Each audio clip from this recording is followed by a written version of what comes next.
Here's the moment that cost Anthony Edwards $50,000. Minnesota loses Game 1 of the Western Conference Finals, 114-88, and Edwards sits down in front of the mics. He says he only took 13 shots, and he uses a word the league doesn't want on live mics. The league fires back with a formal release on May 21st.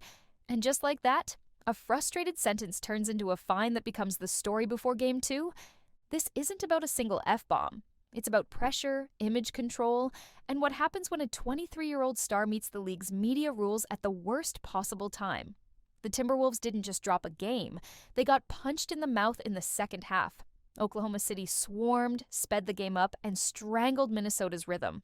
Edwards finished with 18 on 5 for 13, and for a player who's been the Wolves' engine, that shot diet signals a bigger problem. The quote matters because of timing. The fine hits 48 hours before Minnesota has to solve a young #1 seed that looks fearless. Everyone is asking the same thing. Is this still Edwards' team if he only gets 13 looks? And if the refs allow Oklahoma City's physical point of attack defense, does Minnesota have a counter that doesn't rely on him forcing shots through traffic? Let's be clear on the league's side. The league has language standards for podiums and official media. You can call it corporate polish. You can call it protecting sponsors. Either way, the office will always act when a post-game podium turns profane, especially in the conference finals spotlight. This is the show the league sells in May. The message of the fine is not subtle. Keep your emotions, clean up the words, but the fans saw something else. They saw a star who owned the loss and told the truth. He didn't point fingers at teammates, he didn't blame the whistle, he said, basically, that he has to shoot more. That kind of honesty is rare after a blowout. For a chunk of the audience, that's leadership. It's messy, but it's real. The clip flew around social, unbleeped, and raw, because raw plays. Now think basketball. The Thunder put size and length on Edwards early, funneled him into help, and lived with contested threes off the dribble. When Edwards sits down after, he's wearing 2 bruises, the score and the scheme. That's why the sentence mattered to the locker room. When your star says he took 13 shots, he's not begging for numbers. He's telling the staff and the team that your best option has to be your first option sooner. Minnesota's margin for error in this series was never wide, and Game 1 slammed it shut. The Wolves had to solve 3 problems at once, handling Shai Gilgeous-Alexander's control of pace, winning the turnover battle, and creating early touches for Edwards without burning all his energy dribbling through a maze. That's where the fine weirdly helped and hurt. It made his role the headline. But headlines add pressure, and pressure can tighten a handle when the building is roaring against you. There's a money subplot here, and it's not just the $50,000.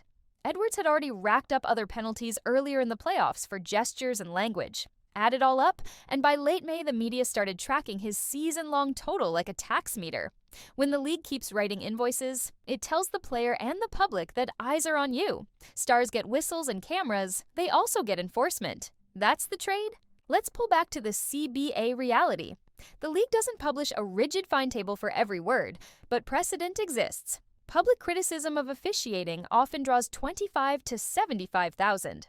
Obscene gestures draw bigger hits. Profanity at the podium, especially in the conference finals, lives in the top tier, so 50,000 wasn't random. It was consistent with how the office sizes these things, and it sends a signal in a broadcast window with advertisers watching. Now, was the punishment worth the PR? That depends on what you value. If you want clean podium clips for network packages, you got them more or less after that night. If you want authentic post-game windows into a competitor's head, you just told players to put the guardrails up. And fans know the difference between cliches and reality. Some of them will always choose reality. But the fine's biggest impact was tactical. When a star says he needs more shots, the defense hears it too. Oklahoma City's staff will put those words into the scout. They'll throw extra bodies at first actions. They'll dare Minnesota's other creators to beat single coverage. That means the Wolves had to decide, are we going to spam early pin downs and empty sideball screens to free him, or use the threat of his aggression as a decoy to get corner threes and slips? There's a second-order effect inside Minnesota's room. Stars rarely call for volume without also accepting responsibility. If Edwards asks to shoot more, he has to guard his yard and take care of the rock, because extra usage comes with extra turnovers if you're not sharp. After Game 1, he was below his usual rim attempts and lived in pull-ups. The correction is obvious. Get downhill early, touch the paint, and live with contact. Let's talk leadership under fire. The young version of a franchise player learns where honesty ends and ammunition for the opponent begins. Edwards is in that learning curve in public. He has the charisma to own a room. He has the game to back it up most nights. This was the moment where charisma met the league's corporate line. The fine is a tuition payment for that class. If you were in the Wolves' film room, the response would be concrete. First 5 plays in Game 2, one empty corner ghost screen to get him downhill to his right hand, one early post to draw a quick double and kick to the weak side shooter, one cross screen from a big to force a switch, then an immediate dive, one blind pig handoff with a back screen to pry the corner up, one early drag screen in transition before the shell is set. All of that is about touches without dribble tax. And defensively, you can't let Shea walk the game into his sweet spots. You have to show bodies, then recover with discipline. If Edwards is your tone setter, his stance and his first 2 closeouts tell the rest of the roster what's required. There's no fine for that language. The arena hears it without words. Back to perception. Once the fine dropped, the debate split down predictable lines. Old school voices said, "Be a pro at the mic." Younger fans said, "He just spoke like a human." The Wolves staff likely told him both things. "We love the accountability. We also need you available, not talking to officials, not feeding the league office." It's a delicate balance. Edge without bleed. The league's interest isn't only image polish, it's also precedent management. If they let the F-bomb slide in a conference finals podium, the next layer slides too. Then, someone crosses into direct attacks, or worse, and suddenly you're retroactively drawing lines. That's not how governance works. So they act fast, and they act loud, because delay looks like approval. For Edwards, the brand question is real. Fans connect to his no-filter style, but endorsements and family programming don't. The smartest path is channeling the same honesty into clean phrasing. You can say the exact same idea. "I've got to be more aggressive. 13 shots won't cut it," and keep your money. The message travels, the wallet stays closed. There's also the emotional calculus. Playoff losses compress everything. Your body hurts. The cameras feel like interrogation lamps. You're carrying a city's hope. In that soup, 1 syllable can cost 5 figures. It sounds absurd, but it's part of the job. Stars learn the rhythm. Breathe, own, edit, then hit the bus. What happened next told its own story. The series leaned toward the top seed as Oklahoma City stacked answers. Minnesota's path demanded near-perfect execution and a whistle they never truly got to bend. Edwards' usage crept up, but so did the Thunder's traps and stunts. That's why the quote aged into a micro-lesson about playoff basketball. Volume without setup is just noise. Volume with structure is pressure. The irony is that the fine created a pivot point the Wolves could have used. Rally around your star, build a simple run sheet that guarantees he touches the ball every early possession. Tell him and everyone else exactly where his first 2 shots come from. Remove decision fatigue and make the defense adjust. Sometimes controversy gives you clarity. So, was the $50,000 well spent? From a certain view, yes.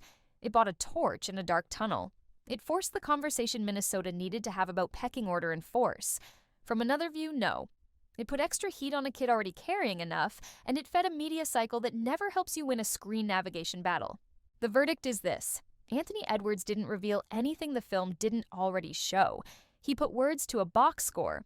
The league did what leagues do, and the series demanded an answer that could only come on the floor.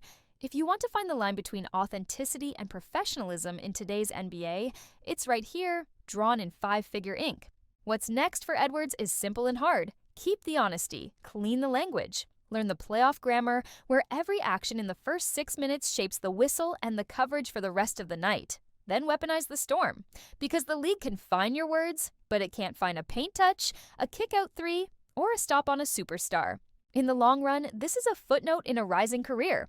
The file will say he got hit for a word on a night when the score hurt more than the invoice. The fans will remember the swagger, the dunks, and the nights he dragged a team across a finish line.